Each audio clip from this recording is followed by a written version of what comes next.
Suku Wuxin menggunakan boneka untuk berdagang dengan berbagai suku, dengan imbalan banyak hal.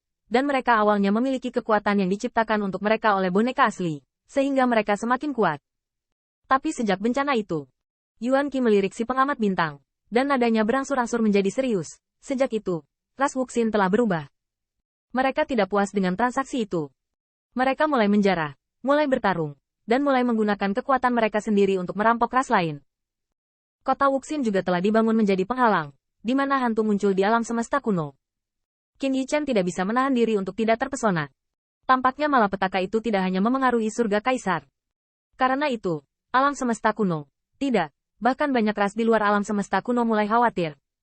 Mereka mulai mengumpulkan batu Wuxin dan mencari kota Wuxin. Mereka lebih rela menghancurkannya daripada membiarkan semuanya ditinggalkan oleh boneka aslinya. Putri Wenxing bingung. Setidaknya dia tidak mengenal Wuxin Cheng, dan dia tidak merasa bahwa hal semacam ini berpengaruh padanya. Di matanya, ini sebenarnya tidak berbeda dengan kota Feng Shui. Semuanya berkeliaran di dunia, merampok rumah. Hanya saja kekuatan kota Wuxin seharusnya jauh lebih kuat dari kota Feng Shui. Tetapi Putri Wenxing belum pernah melihat kota Wuxin dapat membunuh Kaisar Surga. Bagaimanapun, bahkan jika itu sekuat Zerg, itu harus disegel. Kota Wuxin, tampaknya tidak sekuat itu. Namun, melihat wajah kosong Putri Wenxing, Yuan Qi tersenyum. Mengapa ras-ras itu khawatir? Gadis kecil, saya bertanya kepada Anda, jika suatu hari, kota Wuxin menciptakan boneka, juga disebut Ke Wenxing, juga memiliki kekuatan kaisar, dan ditanamkan ke dalam darah klan kaisar, dan bahkan mengarang memori yang sama. Siapa kau dan boneka itu? Apakah Ke Wenxing? Begitu dia mengatakan ini, Putri Wenxing ketakutan dan wajahnya yang cantik memucat. Ketika, tentu saja aku nyata. Hanya ada satu Ke Wenxing di dunia ini. Ini aku. Qi Qiyu tampak tersenyum, dan Bai Guanxing perlahan berkata. Ini adalah kengerian kota Wuxin. Mereka akan menjarah harta kekuatan lain, termasuk kekuatan magis Tao. Kemudian, boneka dengan kekuatan magis Tao kekuatan ini, dan klan asli dari kekuatan ini. Orang, apa bedanya? Ketika Qin Yichen mendengar ini, dia tidak bisa tidak memikirkan penguasa neraka, dan Feng Ling. Dia selalu merasa bahwa ada hubungan yang tidak dapat dijelaskan untuk masalah ini. Feng Ling juga memiliki darah naga sejati. Dia bisa menginjakkan kaki di istana naga asli, dan dia mampu meledakkan kekuatan darah. Bahkan Feng Ling tidak akan menembusnya. Naga yang menelan Ge Qianhui di hatiku, Qin Yichen sangat penting untuk dibedakan. Tidak keluar. Qin Yichen hanya merasa bahwa rambutnya menakutkan. Jika suatu hari memberitahunya bahwa Putri Wenxing sebenarnya adalah boneka yang telah dibuat, maka dia. Bukankah Putri Wenxing menggigil, dan kata-kata Yuan Qi membuat mereka menyadari kengerian kota Wuxin. Jadi baru-baru ini, pecahan batu Wuxin telah dikumpulkan, dan orang-orang lain juga mendiskusikannya. Sudah waktunya untuk menghancurkan kota Wuxin. Bai Guanxing mengerutkan kening. Hancurkan kota Wuxin. Hancurkan boneka saat ini. Dia mengandung sumber alam semesta. 7 monyet mengangguk. Semua ini rumit. Tetapi bukankah itu legenda yang berlanjut dari era primordial hingga saat ini? Mungkin ketika Anda pergi ke Zer, Kaisar Timur Taiyi bertanya kepada saya. Dia masih berharap untuk mendapatkan semua yang ditinggalkan boneka itu, yaitu untuk membagi kota Wuxin. Tidak perlu menghancurkannya. Bai Guanxing mengangguk. Bagaimanapun, kekuatan boneka terkuat, boneka saat ini, jelas bagi semua orang, dan kekuatan kota Wuxin tidak kurang dari seorang kaisar. Ini memang kekayaan yang patut ditiru. Setelah Bai Guanxing mengetahui keseluruhan cerita, mengapa dia tidak ingin menganggapnya sebagai miliknya? Bagaimana dengan kekuatan lain? Bagaimana sikap leluhur dewa dan leluhur iblis? Mereka. Yuan Qi mencibir. Tentu saja saya ingin mendapatkan kekuatan ini. Tetapi dia tidak menemukan saya untuk bergandengan tangan.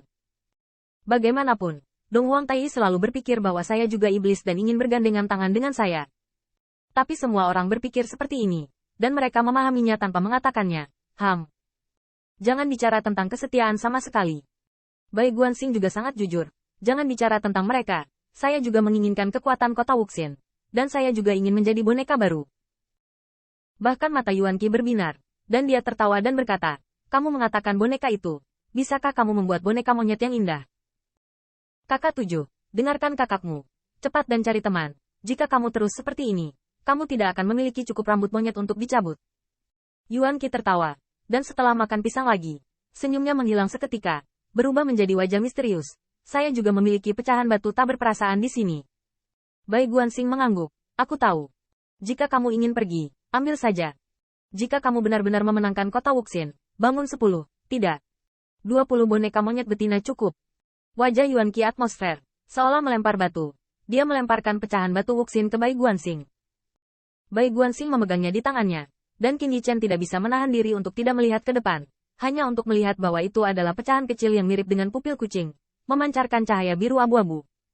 Qin Yichen melihat sekeliling dan hanya merasa tidak ada yang aneh kecuali cahaya. Bai Guanxing merasakan telapak tangannya. Sepertinya batu Wuxin harus dikumpulkan bersama untuk dapat mereproduksi kekuatan batu Wuxin. Orang-orang itu, apakah kamu setuju di mana harus bertemu? Yuan Qi berpikir sejenak, katanya ada di kota kuno ke-9. Bai Guanxing memikirkannya, tetapi itu adil. Dan Yuan Qi juga melihat bahwa kelompok sebelumnya telah mengambil keputusan.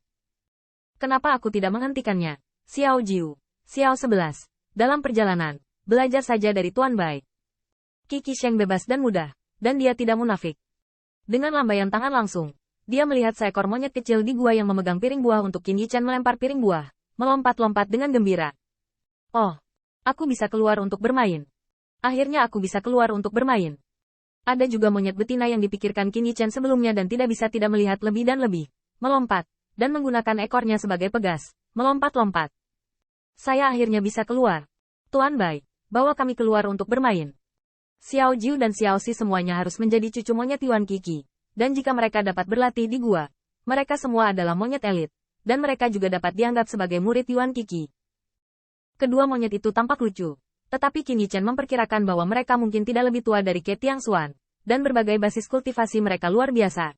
Rambut di sekujur tubuhnya cerah dan transparan, dan setiap gerakannya penuh kelincahan. Qin Yichen juga merasa bahwa Xiao 11 tidak bisa disebut monyet betina, karena dalam kognisinya, dia selalu merasa bahwa ini agak tidak sopan kepada orang. Meskipun Xiao 11 memang monyet, dia juga pendamping Qin Yichen. Setelah Xiao Jiu Xiao 11 melompat-lompat di dalam gua untuk waktu yang lama, dia melompat di sebelah Yuan Qi, dan Xiao Jiu melompat langsung di atas kepala Yuan Qi, seperti anak kecil yang bertingkah seperti bayi.